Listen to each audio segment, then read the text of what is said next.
چې څوک سورۃ الاخلاص ډیر ډیر وای. نبی علیہ السلام ته صحابي وی غریب ما بس چې کور ته ننوځي جو بسم سلام ورچو بیا سورۃ الاخلاص تلاوت کو. وی صحیح ده سورځ پس راغی وی الله حبیب دومره مالدار شوم چې الله را سره گاونډیان مالدار کړل. دی کې الله الصمد دی کنه الله د ټولی دنیا نه بے حاجت دی. الله مام دسی د مخلوق نه بے حاجت کی څنګه چې ته بے حاجت دی. ندا وایا الله الصمد. او خصوصا چې کم کسان د یو ملک نشنلټي حاصل ول غواړي چې ماته د دې ملک نشنلټي میلو شوې کارډ میلو شوې هغه کې مشکلات الله الصمد الله الصمد 1,25,000 پیری دی دوای دغه ملک نشنلټي با الله ورکی. الله الصمد د صمد معنا دا ده کنه دی وجره چې چا نوم عبد الصمد نو دته صمد موای دا ډیره ګناه ده کنه.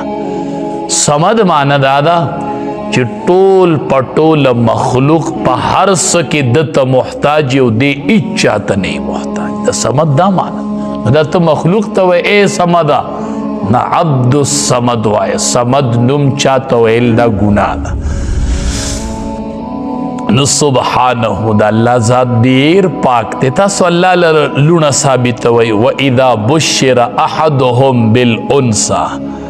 حال دا دی چې کله زیر ورکړل چې دی ته په لور سره نو ظل وجهه مسودا وګرځي مخ د تکتو په خپل چې د لور زیر ووري صد خیالي وهو کظیم او د غصې نه ډکی ډک. الله وی قرآن کې وی دا به دی کړي کنه مخې تک تور شي او د غصې نه ډک شي. دا د مشرکینو یو بد خوی و بد نن دا په مسلمانانو کې پروت دی. مسلمانان لور به شوي چاته به پته نه اته پس به وایي لور مې شوې ده څه چل لور مې شوې ده چې زوی وشي نو ملک په خبر کې ملک په خبر کې بس لور مې شوې ده نو. او دا د دې زنانو یو بد عادت دی بد عادت. وی لور وشولنو یو بلا بل سی واشو یو بلا را کر بل سی یقین وکه چې دا زنانه وای. دا خو تاسو د مشرکین او اقوال دا مشرکین وی مشرکین دا خو د مشرکین خبرې دي. په دې تاسو کپل رسي د مور څومره لوی مقام دی. دا مور د چا نه رغیږي د لور نه رغیږي کنه.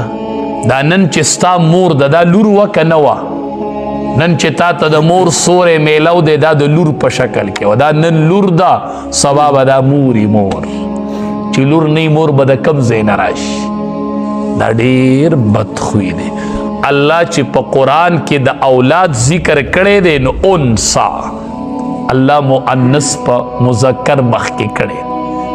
الله چې د اولاد ذکر کوي نو د لور ذکر اول کړی دی. دیو جن علماء وايي